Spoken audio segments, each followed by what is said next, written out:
革命軍の軍隊長。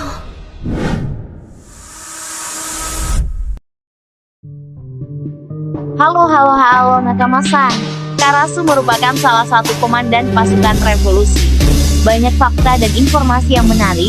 Yuk langsung aja kita mulai. Enjoy ya.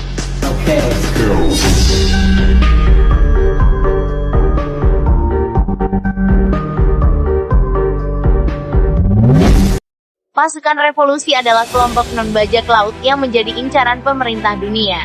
Meskipun pasukan revolusi tidak berada di laut, eksistensinya sama seperti bajak laut, bahkan lebih mendapatkan perhatian.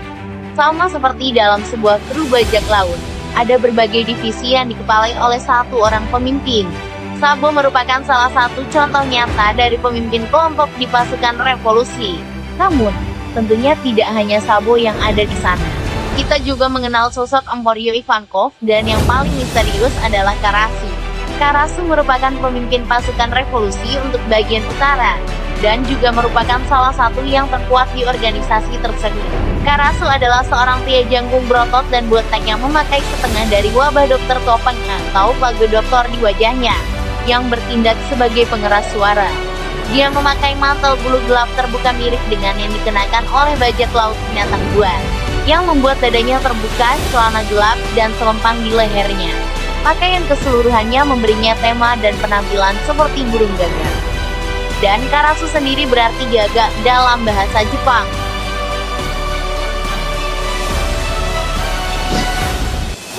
Karasu sendiri pertama kali muncul dalam AFC Reverie, di mana saat itu kita melihat Karasu menggunakan sebuah teknik misterius dari buah iblis. Buah iblis tersebut membuat Karasu mampu berubah menjadi puluhan bahkan ratusan burung gagak hitam pembunuh. Di panel ini, Karasu tampak mengubah sebagian tubuhnya menjadi gagak. Ya, kalau kamu lihat baik-baik, Karasu kehilangan separuh bagian bawah tubuhnya saat ia melepas setiap gagak itu. Masing-masing gagak lalu tampaknya bergerak sesuai kehendak Karasu mencuri persenjataan anggota bajak laut Timber.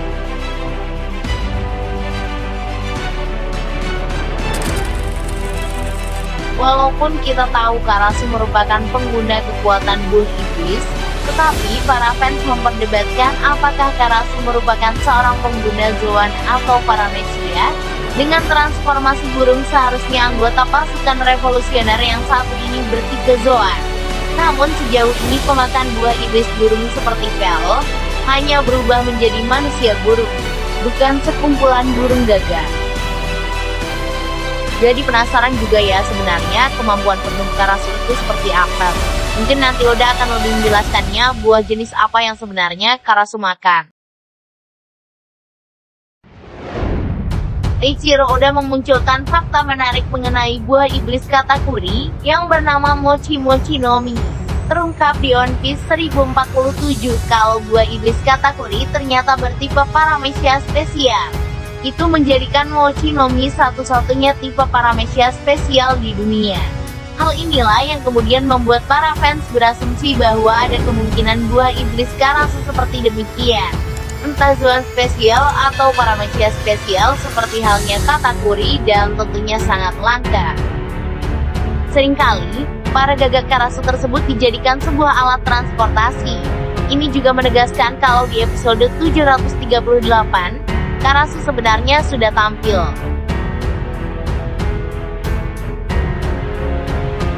Ada yang bingung Sabo bicara dengan siapa saat menunggang gagak. Apakah dengan Hack? Karena sebelum menaiki burung gagak, telepon Hack sudah ditutup oleh Sabo.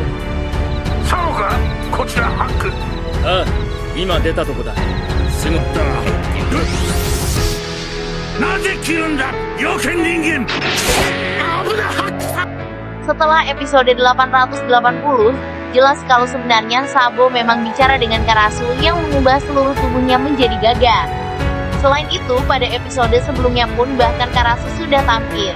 Di episode 510, yaitu di mana salah satu burung gagak Karasu juga terlihat digunakan untuk mengantarkan surat kabar ke kelompok Banigo ketika mereka mengawal Nico Robin menuju ke Bald Eagle.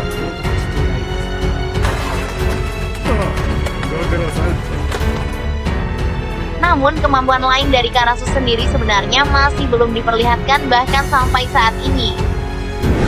Kemampuan dari buah iblis Karasu ini sebenarnya sangat mirip dengan kekuatan Kage-Kage no Mi milik Gekko Moria.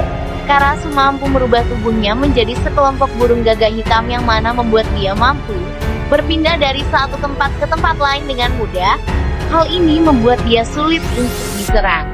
Sama halnya dengan Moria, dia memiliki teknik Brick-Blade dari buah iblis Kage-Kage no Mi, di mana dia akan berubah menjadi bulatan-bulatan hitam yang kemudian membentuk kelelawar dalam jumlah yang banyak. Serangan ini membuat Moria sulit untuk dihentikan apalagi untuk diserang. Pasalnya, setiap kali kelelawar tersebut dihabisi akan muncul kelelawar lainnya yang terjadi jika dilakukan secara terus-menerus. Justru lawannya yang akan kelelahan dan hal itu akan dimanfaatkan oleh Moria untuk menghabisi lawan.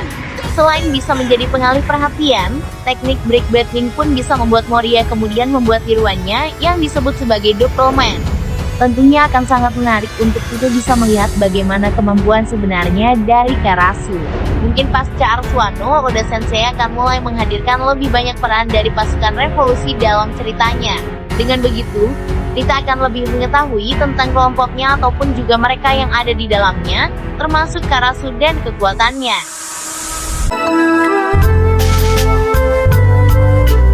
Jangan lupa dukung terus channel ini ya, like, subscribe, dan nyalakan tombol notifikasinya, agar kalian update terus video-video terbaru dari channel Tampikur. Terima kasih dan sampai jumpa di video berikutnya ya.